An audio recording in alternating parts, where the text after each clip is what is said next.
रैदास जूते गांठकर अपनी जीविका कमाते थे। सड़क पर जगह बना ली थी, जहां पर बैठकर रोजाना जूते गांठा करते थे। काशी जाने वाले लोग इसी सड़क से होकर जाया करते थे। साधु संत आदि जो भी लोग गंगा स्नान के लिए जाते थे, इधर से होकर ही निकलते थे। रैदास को उनका दर्शन लाभ होता था और उनके जूते गांठकर सेवा करने का अवसर मिलता था। एक दिन की बात है। उस दिन कोई पर्व था। उनके एक साथी पंडित गंगा स्नान को जा रहे थे। उन्होंने सोचा, चलो रैदास से मिलते चलते हैं और जूता भी गंठवा लेंगे। रैदास के पास पहुंचे तो जूता गंठवाने के लिए उतार दिया और रैदास से बोले, गंगा स्नान के लिए नहीं चलोगे? रैदास काम करते जा रहे थे और पंडित से बातें करते जा रहे थे। पंडित जी, हम गरीबों को बच्चों के पेट पालने से फुर्सत नहीं। गंगा स्नान कहाँ से करें? हम लोग तो रोजी रोटी में ही फंसे रहते हैं महाराज। तब तक रैदास ने जूते की सिलाई करके पंडित के आगे रख दिया। पंडित जी जेब से निकालकर पैसे देने लगे, तो रैदास बोला, आपसे मजूरी के पैसे नहीं लूंगा, आप मेरा एक छोटा सा काम कर देना। पंडित ने पूछा, क्या काम है? रैदास ने 5 सुपारी देते हुए कहा, ये सुपारी मेरी ओर से गंगा मैया को भेंट कर देना, लेकिन गंगा मैया जब हाथ बढ़ाकर में तभी देना। पंडित ने रैदास की सुपारियां ली और चल दिए, लेकिन पंडित रैदास की बात पर रास्ते भर हंसता रहा, तरह तरह की बातें सोचता रहा। गंगा घाट पर जाकर पंडित ने स्नान ध्यान किया। जैसे ही वे वापस चले, तो रैदास को सुपारियों की याद आ गई। सुपारियों गंगा में फेंकने ही वाले थे कि उसी समय रात की गंगा द्वारा हाथ बढ़ाकर लेने की बात याद आ गई। रैदास का तेवर पंडित को अब भी याद था। पंडित को उसकी बात पर बिल्कुल विश्वास नहीं था, फिर भी रैदास की असलियत जानने के लिए रुक गया।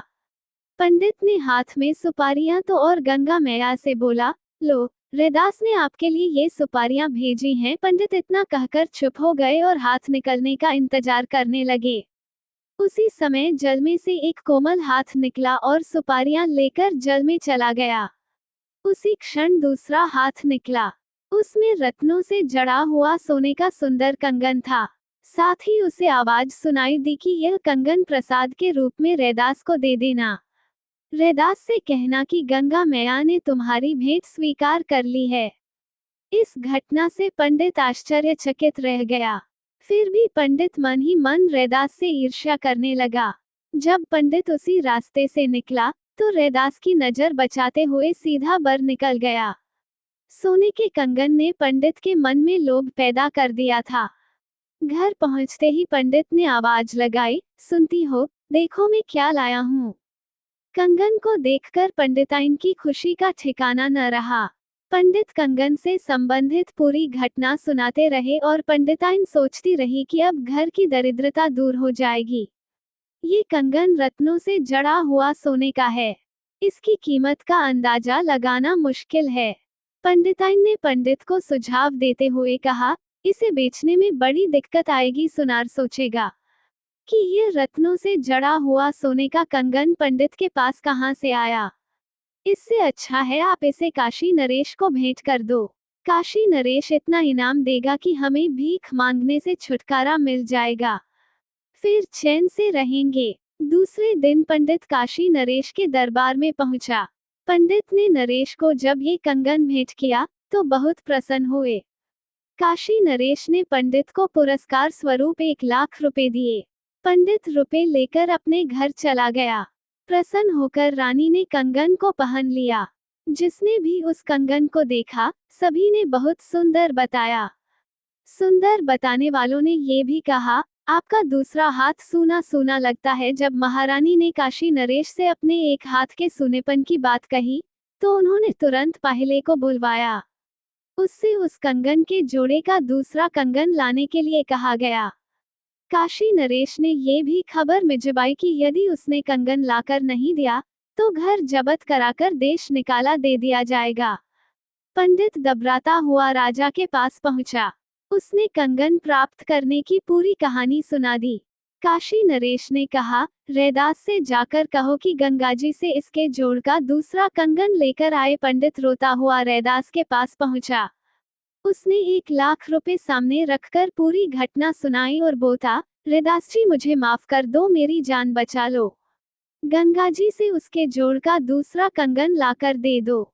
1 लाख रुपए से ले तो 1 लाख रुपए उस कंगन के भी मिलेंगे। रैदास ने विनम्र भाव से कहा, महाराज, मेरी जीविका तो जूते गांठने में निकल आती है। हमारी सब जरूरतें इसी काम से पूरी हो जाती हैं। इन्हें तो आप ही रखिए, और गंगा जाने को मेरे पास समय नहीं है, फिर भी मेरी इच्छा है कि आपका काम हो जाए। पंडित गिड़गिड़ाते हुए बोला, आप जैसा चाहें वैसा करें। मुझे राजा के कोप से बचा लीजिए। मेरा घर बार छीनकर देश निकाला दे देगा। रैदास पंडित की स्थिति को समझ गए।